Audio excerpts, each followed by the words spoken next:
warahmatullahi wabarakatuh. Yang saya hormati Bapak Umar Kamal Nizar, SSI, MSI, dan teman-teman dalam Makul Pengelolaan dan Keselamatan Kerja Laboratorium.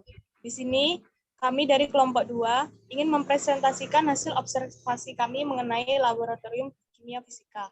Perkenalkan, nama saya Sri Rahayu Ningsih sebagai moderator, dan teman-teman saya yaitu Sri Rara Julianti, Suci Asaumi, Samsiah, dan Tasania Zahira. Baiklah, materi pertama akan disampaikan oleh Tasania Zahira. Baiklah, terima kasih kepada moderator. Materi pertama ini adalah tentang bentuk dari luar Laboratorium Kimia UNP.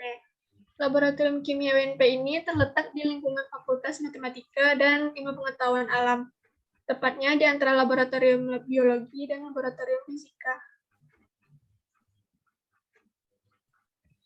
Nah, ini merupakan bagian depan dari Laboratorium Kimia Fisika UNP yang secara instruksional untuk melaksanakan praktikum pendidikan dan pelatihan di UNP. Tata tertib laboratorium. Yang pertama, meja dan peralatan harus selalu bersih. Tidak diperkenankan meninggalkan peralatan dalam keadaan kotor dan meletakkannya di sembarang tempat. Yang kedua, sebelum menggunakan setiap peralatan, diharapkan melakukan pengecekan terlebih dahulu. Yang ketiga, jika menemukan kerusakan, segera melapor kepada laboran yang bertugas untuk diketahui. Yang ketiga, jika ada peralatan yang rusak atau pecah ketika melakukan aktivitas laboratorium, harus segera melapor kepada laboran yang bertugas agar segera diketahui dan mendapat gantinya. Kesalahan dalam melaporkan akan dikenakan sanksi. Yang keempat, jangan meminjam alat dari meja kerja atau loker yang lain tanpa izin. Jika memerlukan peralatan tambahan, harap meminjam pada laboran yang bertugas dan mencatatnya pada buku peminjaman. Yang kelima, peralatan-peralatan besar untuk pemakaian bersama terletak di luar meja kerja dan diwajibkan mengisi logbook pengguna peralatan. Baiklah, saya kembalikan kepada moderator.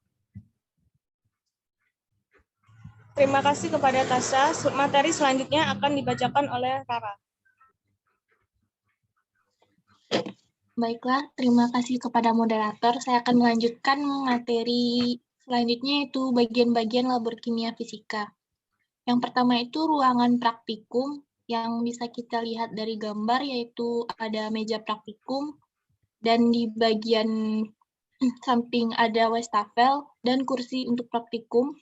Selanjutnya ada ruang alat untuk menyimpan bahan-bahan kimia.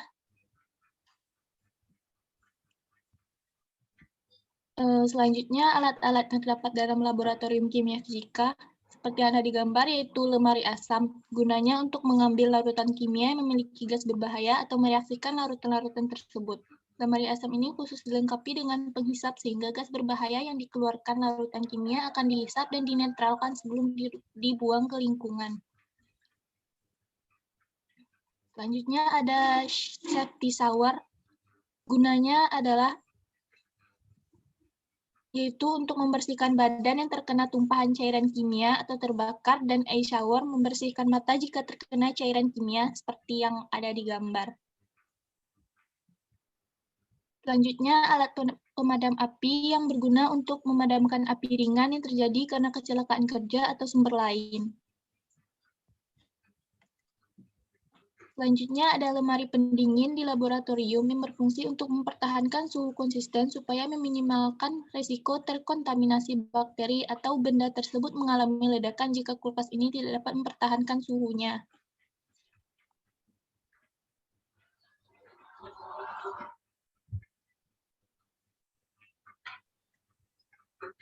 Materi selanjutnya akan dibacakan oleh Samsiah. Baik, moderator, saya akan menyampaikan materi pada peraturan dan alat-alat yang ada dalam laboratorium. Bahan yang pertama ada bahan kimia. Selalu hati-hati ketika menggunakan bahan kimia dengan asumsi bahwa semua bahan kimia itu berbahaya. 2. Baca label bahan kimia minimal 2 kali untuk mengetahui bahan-bahannya dan menghindari kesalahan penggunaannya. 3. Gunakan bahan kimia sesuai dengan kebutuhan dalam prosedur kerja. 4. Mengendalikan bahan kimia ke dalam botol semula untuk mencegah kontaminasi. Kelima, tutup botol jangan ditaruh sembarangan karena isi botol dapat terkontaminasi dan botol bahan kimia segera ditutup setelah penggunaan. Keenam, botol bahan kimia yang telah dipakai harus dikembalikan ke tempat semula dengan rapi. Ada peraturan kerja di laboratorium. Yang pertama, jangan bekerja sendirian di laboratorium. Harus ada teman, serawat, asisten, petugas yang mengawasi.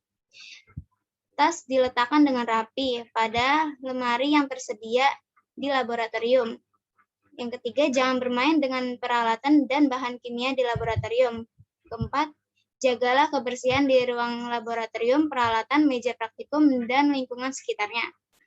Kelima, harus membuat rencana percobaan yang dilakukan sebelum memulai pekerjaan laboratorium. Keenam, persiapkanlah hal-hal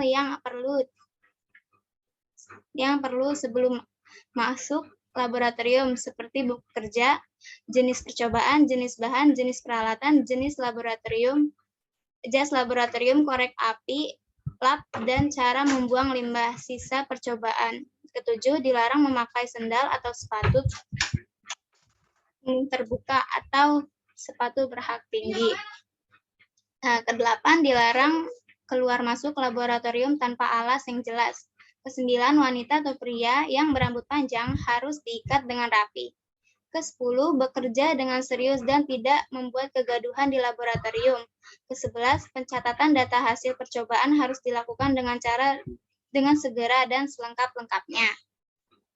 Ada keselamatan kerja di laboratorium. Yang pertama, dilarang keras merokok, makan, minum di dalam laboratorium. Kedua, selalu digunakan peralatan pengamanan kerja seperti goggles, jas laboratorium, masker, dan sepatu tertutup. Ketiga, bila terkena bahan kimia, segera cuci dengan air mengalir sebanyak-banyaknya.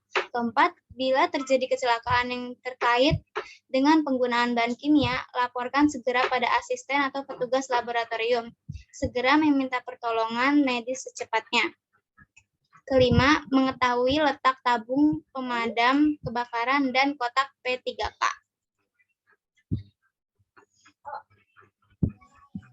Materi selanjutnya akan dibacakan oleh Suci Asawi.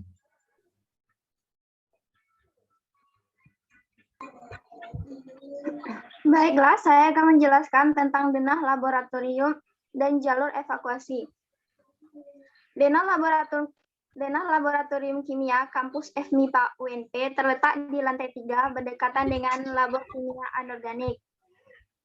Jalur evakuasi adalah jalur penyelamatan yang didesain khusus dengan menghubungkan semua area yang aman sebagai titik kumpul jika terjadi kecelakaan atau bencana alam seperti gempa. Berikut adalah struktur organisasi Laboratorium Kimia FMIPA Universitas Negeri Padang. Laboratorium Kimia FMIPA Universitas Negeri Padang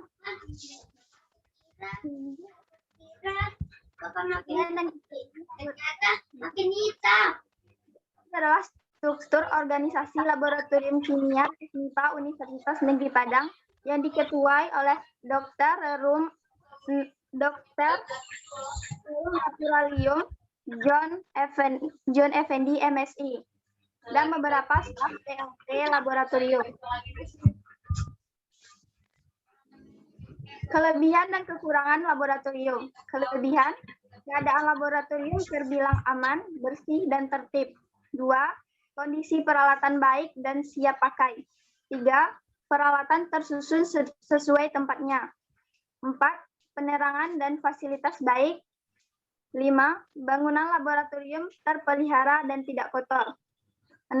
Terdapat struktur organisasi yang jelas pada laboratorium. 7. Terdapat jalur evakuasi. 8. Terdapat tabung pemadam kebakaran. 9. Terdapat P3K pada laboratorium. 10. Pada laboratorium terdapat ruang praktik dan penyimpanan. 11. Terdapat tempat sampah. 12. Terdapat alat atau media dan penyampaian teori papan tulis, LCD, dan siaran tiang. Kekurangan tidak terdapat APD dalam laboratorium. Pengembangan laboratorium. Pada laboratorium untuk perihal APD masih terbilang kurang dikarenakan praktikum dengan listrik dan air. Alangkah baiknya apabila disediakan sepatu dan sarung tangan untuk kegiatan praktikum. Selain itu, sangat diperlukan poster mengenai APD dalam ruangan khusus. Untuk selanjutnya yaitu pengaturan jadwal praktikum dan penelitian. Pada Laboratorium Kimia Fisika Universitas Negeri Padang, laboratorium digunakan pada hari Senin hingga Jumat dan sesuai jadwal yang tertera pada gambar. Selanjutnya, terdapat nama-nama PLP yang bertanggung jawab, yaitu penelitian atas nama Herawati Desi Putri, kemudian Laboratorium Kimia Analitik Dosnawati, Laboratorium Biokimia yaitu Silvi Veronita SSI, Laboratorium Kimia Organik yaitu Mili Dria Puspa SSI, Laboratorium Kimia Dasar yaitu Fitri Yuranda ST, Laboratorium Kimia Anorganik yaitu Sinta Bella SSI, Laboratorium Kimia Fisika yaitu Sinta Bella SSI. Membandingkan laboratorium negara maju dengan UNP. Berdasarkan